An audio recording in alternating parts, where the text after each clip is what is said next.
Em 1995 e novamente em 2005, o cinema nos reapresentou ao casal que definiu a gramática do amor moderno. Mas não se engane, essa não é uma história sobre encontrar sua metade. É sobre o impacto violento de duas pessoas que se achavam completamente sozinhas. De um lado, um aristocrata blindado por séculos de privilégio. Do outro, uma mulher armada com uma inteligência que ela usa para julgar o mundo antes que o mundo a julgue. Eles chegam a essa história sem querer nada um do outro, mas querendo absolutamente tudo da vida. Ele a preservação do seu status e ela a preservação da sua liberdade. O romance entre Elizabeth e Darcy é intenso, direto e perigosamente imprevisível. Durante a trama, você se pega torcendo por um casal que, em qualquer análise lógica, deveria se odiar. O que é assustador para quem preza por relacionamentos tranquilos, porque esse romance mostra que uma conexão verdadeira nasce do conflito, não da concordância. Pouca gente se detém nisso, mas Jane Austen escreveu essa história sob o título de Primeiras Impressões. E naquela época, o medo de como o público entenderia essa tensão era tão grande que a obra foi vista por muitos apenas como uma comédia de costumes. Mas a verdade é que Austen estava criando um manual de desconstrução do ego. Mais de um século depois, temos essas duas versões que se destacam no mundo do cinema. A de 95, mais lenta e realista, e a de 2005, mais romântica e emotiva. O público, na pressa de rotular, acaba levando a discussão desse romance para dois extremos. Só que quando você julga esse romance rápido demais, você não entende a complexidade e a transformação dos dois. Você não percebe que Elizabeth e Darcy são espelhos. Ela é o orgulho que ela critica nele e ele é o preconceito que ele projeta nela. Se você não entender que esse romance é na verdade uma guerra contra o próprio ego, você não entendeu nada sobre orgulho e preconceito. E é sobre essas verdades desconfortáveis, sobre como o amor exige que você deixe de ser quem você é, que vamos falar hoje. Eu sou a Aurora. Eu sou a Flora. E você está em mais um vídeo do canal Visão em Tela. Bom, vamos começar por uma pergunta simples. Por que uma mulher que nunca se casou escreveu os romances de amor mais memoráveis da literatura inglesa? A resposta está no cerne de quem Jane Austen era e no mundo que ela recusou aceitar. A Inglaterra de seu tempo era um mercado de casamento. Mulheres não tinham direito à propriedade, não podiam trabalhar. Sua única segurança era casar bem, não por amor, mas por dinheiro e status. Um baile era negociação, uma visita era uma relação comercial, e as pessoas julgavam umas às outras por aparência e por posição social, e não pelo seu caráter e personalidade. Jane viu um problema: relacionamentos baseados em conveniência, não em sentimento real. Havia hipocrisia emocional por toda parte. Mulheres aceitavam casamentos sem amor porque a pressão era insuportável. Então, ela escreveu para expor essa mentira. Em Orgulho e Preconceito, de 1813, ela destaca sua opinião em dois personagens. Elizabeth recusa casamento vantajoso e Darcy aprende que status não é caráter. O romance é uma crítica radical ao sistema que distorcia o amor. Aliás, nesse ponto é importante destacar que com essa história, Jane Austen criou de forma mais concreta uma espécie de enredo que ainda seria muito replicado, a inimizade que vira romance no final. Mas esse ponto da discussão é crucial. Austen viu exatamente isso. Recusou um casamento seguro quando lhe foi proposto. Em sua própria vida pessoal, ela chegou a se apaixonar por um homem sem dinheiro, e a família dele desaprovou. Ficou presa entre duas impossibilidades: casar sem amor ou não casar. Ela escolheu não casar. Jane morreu solteira aos 41 anos. Recusou viver a mentira que criticava. E por isso, deixou para trás histórias onde o amor real vence a conveniência social. Porque sabia que na vida real raramente vence. Talvez esse tenha sido seu maior ato de amor, não para um homem, mas para a verdade que ela mesma acreditava. A BBC fez algo raro em 1995. Não tentou melhorar Jane Austen, apenas a deixou respirar e reviveu sua obra. Existem muitas leituras de Orgulho e Preconceito no cinema. Algumas são emocionantes, dramáticas ou modernas. E é verdade que todas elas têm seu espaço. Mas a de 95 é diferente. Ela é lenta, deliberadamente lenta. Porque Jane Austen não escreveu para a emoção imediata. Ela escreveu para a observação, para você ver como as pessoas se comportam quando acreditam que ninguém está olhando, para entender o que elas realmente querem, não o que fingem querer. A minissérie de 1995 respeita isso. Cada cena dura o tempo que precisa. Os diálogos são fiéis ao livro, não simplificados, não modernizados.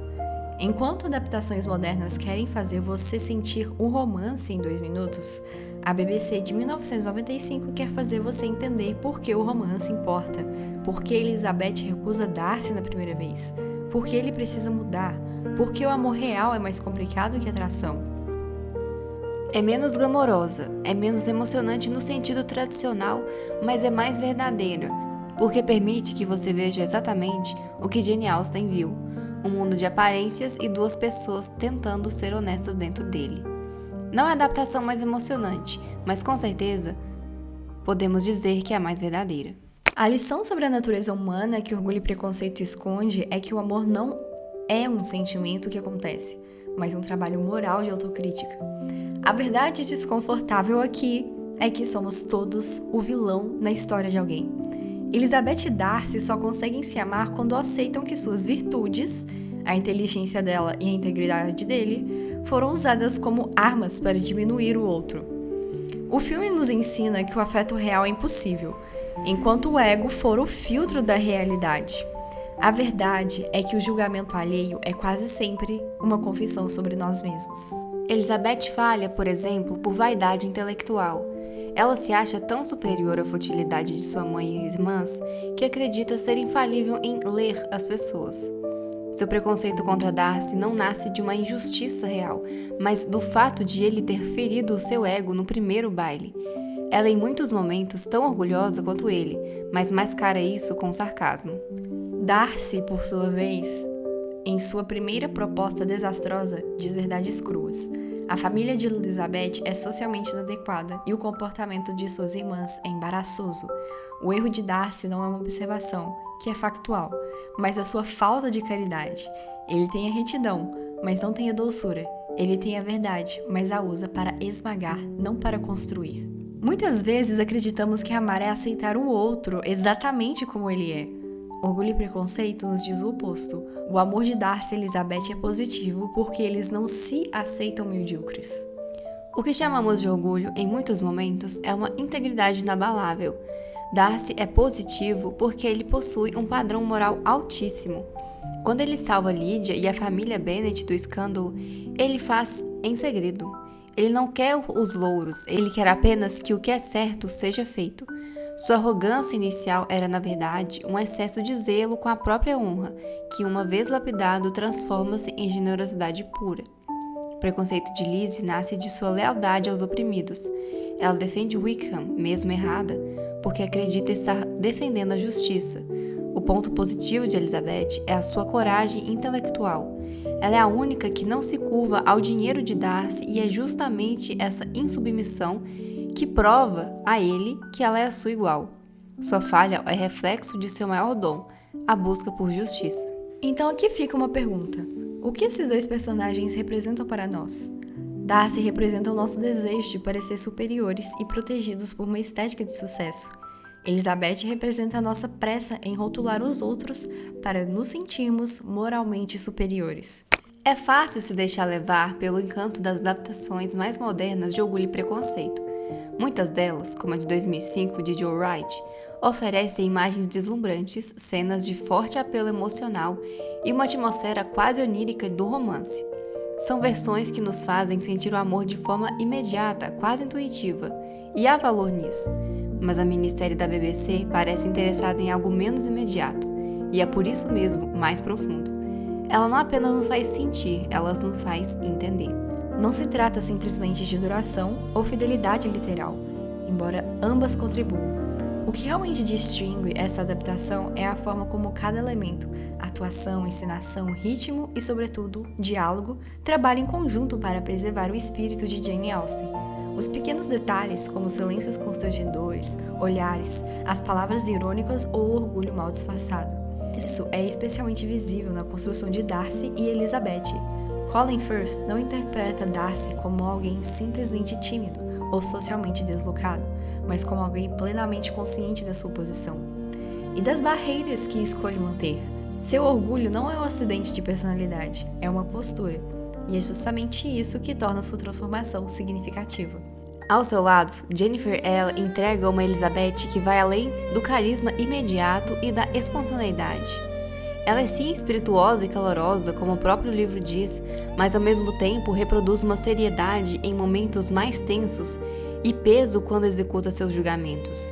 O casal de atores, além disso, conseguiu atingir um nível de química quase irreproduzível que contribuiu e muito para o alvo da mensagem.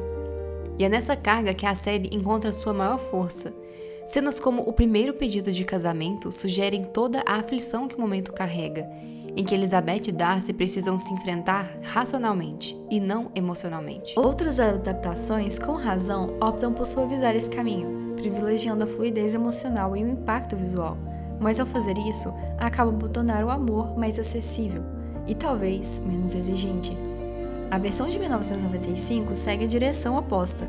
Ela preserva o desconforto, a demora, a complexidade. E talvez seja justamente por isso que ela pareça dizer algo mais verdadeiro sobre o amor, não como um sentimento que simplesmente acontece, mas como algo que exige discernimento, mudança e, acima de tudo, humildade. A grande verdade é que não existe adaptação perfeita de Orgulho e Preconceito. Cada uma das várias existentes até hoje comunicou de forma melhor o que outra não conseguiu, e assim elas se tornam complementares, comparativas e acrescentam uma à outra. A dualidade de Elizabeth Bennet é difícil de ser interpretada. O caráter complexo de Darcy é impossível de ser traduzido no cinema, e Jane Austen, no geral, é uma autora que nunca será retratada de uma forma impecável. Porém, temos que admitir que a versão da BBC ao menos conseguiu chegar perto do legado que Orgulho e Preconceito passou.